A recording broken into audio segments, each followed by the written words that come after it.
언제나 필승! 네, 반갑습니다. 필승입니다. 자, 드디어 불어오고 있습니다.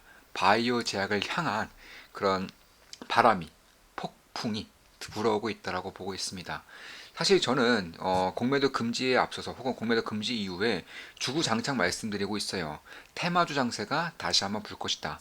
다만 테마 장세가 다시 한번 분다면 결국 그 끝판왕은 바이오 제약밖에 될 수가 없기 때문에 바이오 제약을 꾸준히 관심을 가져야 한다라고 말씀을 드려왔습니다. 그 와중에 제가 대표적으로 말씀드린 기업들이 몇몇 기업들이 있습니다.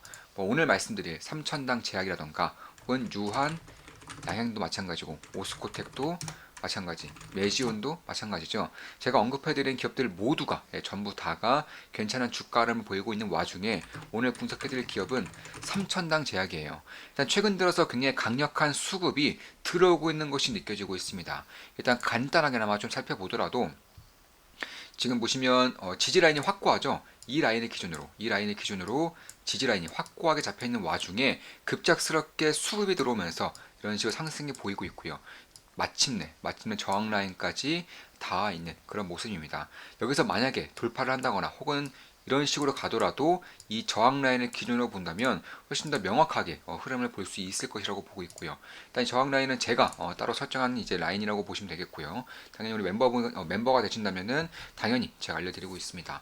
자, 이런 것들을 봤을 때에도 저는 꾸준히 좀 지켜볼 필요가 있다. 지금부터는 바이오 제약에 대해서는 꾸준히 지켜봐 왔고 비중도 실어서 투자를 진행하면서 굉장히 수익을 내고 있는 것은 사실이지만 이제 그 가운데에서도 핵심적인 역할을 할 수 있는 기업들, 진짜로 실적을 매우 크게 낼 수 있는 성장 잠재력이 크나큰 기업들에 대해서는 꾸준히 봐야 한다고 보고 있어요.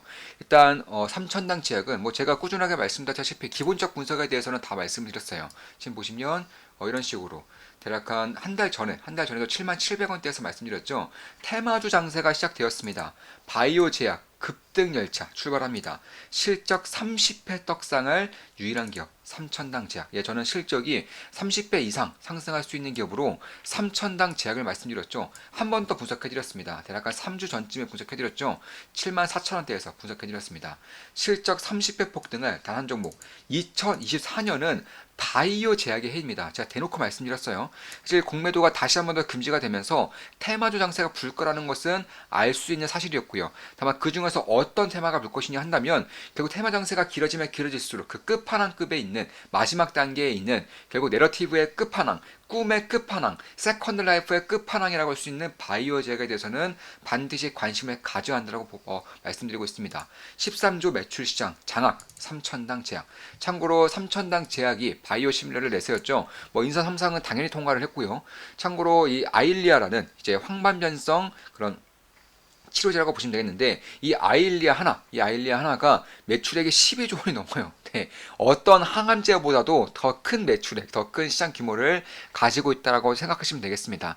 이제 황반변성 치료제라는 것은 우리가 늘 알고 있듯이 당뇨병이라던가 녹내장, 이 황반변성 이 세 가지가 노인들, 고령자들의 실명을 일으키는 3대 질병이라고 보시면 되겠습니다. 그 중에 하나의 황반변성을 치료하는 그런 약품이라는 것이고 이번에 특허가 풀리면서 독점 계약이 풀리면서 이제 바이오 시밀러 제약사들이 이제 주구장창 들어오라고 하는 시장이 바로 이 황반변성 바이오 시밀러 시장이다. 왜냐하면 그만큼 시장 규모가 어마어마하기 때문에. 과연 시장 규모만 어마어마할까요? 아니죠. 성장성도 어마어마합니다. 사실 누구나 다 겪게 되는 그런 일일 것입니다. 바로 노화로 인한 노안이죠. 이 고령화 사회가 지속되면서 노인들의 인구가 증가하면서 노안의 상태도 심각해지면서 이쪽에 대한 시장이 지속적으로 커지고 있다는 것입니다. 이에 따라서 제가 그 전에 휴비치에 대해서 분석해드렸었죠. 휴비치 마찬가지로 디지털 덴티스트를 주로 보고 있지만 이 안과 쪽에서는 독점적인 기업이라는 점에서 이 안과 기계에 대해서도 그냥 좀 강조를 들어서 말씀드렸어요. 그리고 그 이후에 주가는 꾸준히 상승을 기록하고 있고요. 역시나 저도 투자하고 있다고 말씀드렸었고 현재는 괜찮은 수익을 내고 있는 것도 사실이고요.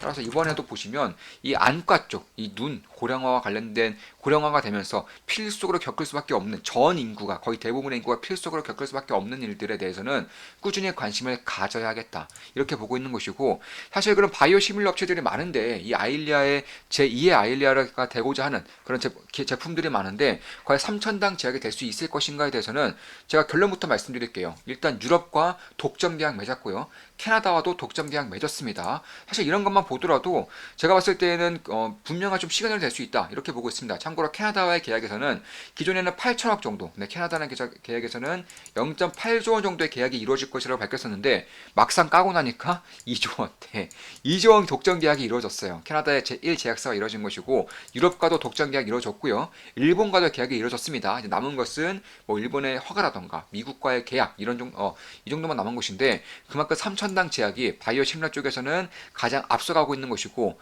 그리고 바이오시밀러 혹은 특허가 끝나가는 그런 시장에 들어가기 위해서는 가장 먼저 신경 써야 되는 것이 있습니다. 약효, 안정성 이런 거는 기본 중에 기본인 것이고 가장 먼저 신경 써야 되는 것은 바로 특허에 대한 소송 리스크예요. 네.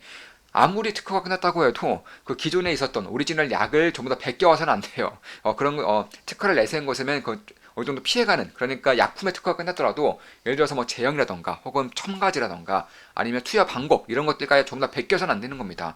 근데 이런 것들이 상당히 까다로워요. 왜냐면 독점하고 있었던 그런 제약사가 이런 것들을 손쉽게 풀어줄 리가 만무하겠죠. 특히나 매출액이 12조 원이라는 것은 이 시장을 잃는다는 것은 그 기업의 생명이 끊긴다는 것과 다름이 없기 때문에 이런 이쪽에 대한 시장을 지키기 위해서 온 힘을 쏟아붓는 것이 보통입니다. 따라서 이 특허들을 누가 가장 먼저 빠르게 처치를 하느냐 그리고 안정성과 효과성 면에서 누가 가장 먼저 시장에 진출하느냐 이것들을 봐야 되는 것인데 그 이유도 명확하죠. 바이오시밀러 같은 경우는 결국 오리지널 약과 동일한 효능이 있는 와중에 가격이 훨씬 더 저렴한 제품을 바이오시밀러라고 하는 것이기 때문에 결국에는 시장에 먼저 진출하면 그게 장땡이에요. 어차피 그 뒤늦게 들어온 것도 효과가 거의 비슷해요. 효과가 차이가 없어요. 따라서 뭘 선택하든 상관없기 때문에 가장 먼저 시장을 선점한 것들이 가장 큰 수혜를 입을 수밖에 없다라는 것이고 지금까지 나타났던 역사적인 것들을 봤을 때에도 3년 정도면 보통 오리지널 시장에서 40% 이상, 40에서 50%가량을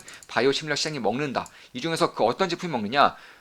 볼 거 없습니다. 그냥 제일 빨리 들어온 제품. 네, 제일 빨리 들어온 제품이 거의 대부분의 바이오시밀러 시장을 먹는다. 몇 년 내에? 고작 3년 내에. 따라서 바이오시밀러는 누가 가장 먼저 이 시장에 진출하느냐 이 싸움인 거예요. 근데 이 싸움에서 가장 현재 빠르게 들어오고 있는 기업은 3천당 제약이라는 것입니다. 그래서 이런 것들 봤을 때 그리고 뭐 셀트리온도 있고요, 삼성 바이오 에피스도 있고 뭐 대한민국의 알테오존도 있고요, 아니면 암젠도 있고 여러 기업들이 있지만 이 중에서 일단은 가장 먼저 통과해야 되는 것이 바로 물질 특허. 네, 그 약품에 대한 특허를 통과를 해야겠죠. 그다음에 뭐 제형 특허, 제법 특허, 그리고 투여 방법 특허 이런 것들이 있는데 이런 것들 전부 다 통과한 회사가 3천당 제약밖에 없어요. 전 세계에서 유일합니다. 3천당 제약밖에 없어요.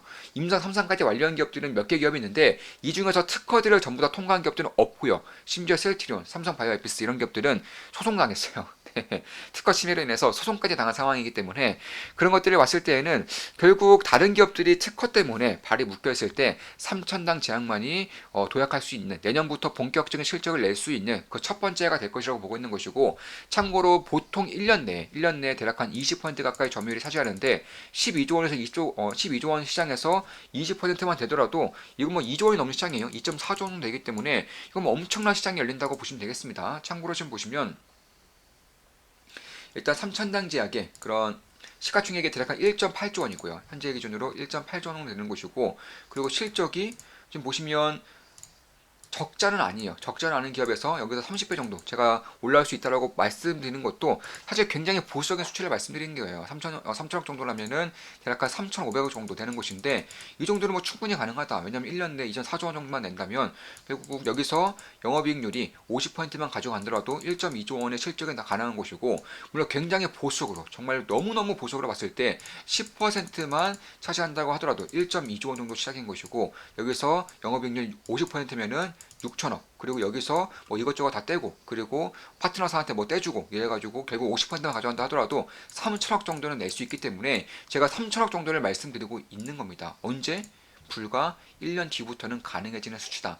다만 2년, 3년, 4년, 5년으로 갈수록 바이오 시밀러에 대한 그런 압도적인 가격 경쟁력으로 인해서 오리지널 약품에 대한 점유율이 감염돼서 바이오 시밀러 쪽으로 올 수밖에 없다는 것을 감안했을 때에는 3천억 이상 나올 수 있을 가능성이 사실상은 굉장히 높다. 결국에는 특허까지 통과가 됐고 이미 독점 계약까지 완료가 되고 있는 그 상태에서 남은 것은 상용화 하나 남았다. 개인적으로는 그렇게 보고 있습니다. 일단 특허가 완료됐고 임상 3상에 통과가 됐고 뭐 유럽의 그런 독일, 스페인, 이탈리아, 스위스, 오스트리아도 독점적으로 공급하겠다라는 계약이 완료가 되었기 때문에 그리고 어마어마한 시장이 지금 열리고 있는 거예요. 무려 12조 원 시장이 열리고 있는 것입니다.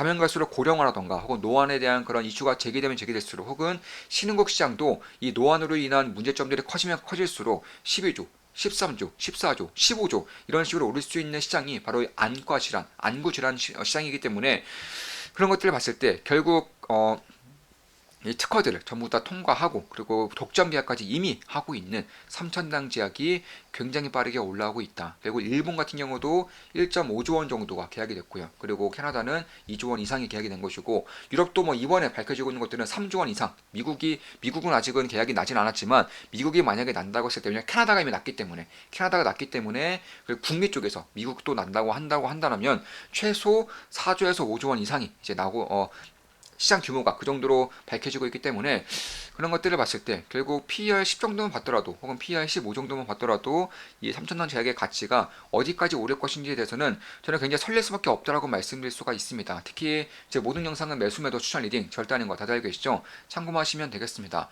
특히 이제 조금 더 긴 시간을 봤을 때 결국 경구용 인슐린을 이제 뭐 예를 들어서 일랄리라던가 하고 노보노이스처럼 주사로 맞는 게 아니라 이제 인슐린을 직접적으로 먹으면서 뭐 혈당에 대한 치료를 할 수 있는 그런 것들도 눈여겨볼 필요가 있고요. 그뿐만이 아니라 이미 적자를 탈피한 그런 기업이 있죠. 앞으로 제네릭 매출이 꾸준히 증가할 수밖에 없다라는 그런 부분을 봤을 때에도 제가 봤을 때는 결국 제네릭에 대한 뭐 계약이라던가 혹은 뭐 바이오 시밀러는 뭐 당연히 봐야 되는 것이고 훨씬 더 길게 봤을 때는 경구용 인슐린 치료제 이런 것들을 봤을 때 꽤나 좀 주목할 만하다. 특히 바이오 제약에 대한 붐이 정말로 이제 막 시작되고 있는 것들이 느껴지고 있기 때문에 만약에 내년 상반기까지 공매도가 금지된 와중에 꿈만으로 먹고 사는 바이오 제약의 수급이 들어올 경우 이쪽에 대해서는 버블이 결국 지금까지 역사적으로 봤듯이 버블이 일어나면 엄청나게 이루어지는 것이 바로 바이오 제약 쪽입니다. 바이오 제약은 눈먼 돈이 굉장히 많을 수밖에 없어요.